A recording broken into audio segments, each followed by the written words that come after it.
ജീവിതം പരീക്ഷയെന്ന നേരറിഞ്ഞു പുഞ്ചിരിച്ച് ഉള്ളിൽ ആശിച്ചൊരുന്നമെത്തണം. കണ്ണീരില്ലാത്ത നാളിലെത്തണം. പൂജ്യത്തിൽ നിന്നു മുന്നിലെത്തുവാൻ ഇത്രയും നേരമോ ഇത്രയും ദൂരമോ? ഉള്ളിൽ ആശിച്ചൊരുന്നമെത്തണം. കണ്ണീരില്ലാത്ത നാളിലെത്തണം.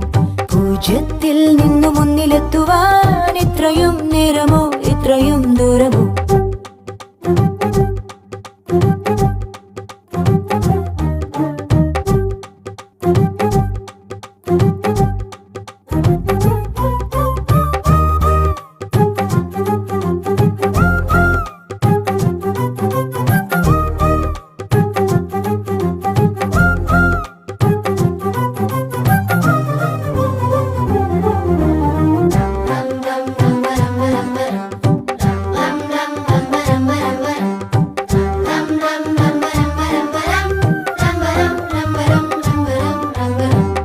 ചുവടിടറി വീഴാതൊന്നി ഗണിതമലയേറിപ്പോകാൻ ദുരിത വഴി താണ്ടും സൂത്രം ചെറുകുളികയായി കയ്യിലേകുമോ? അളവുകളിൽ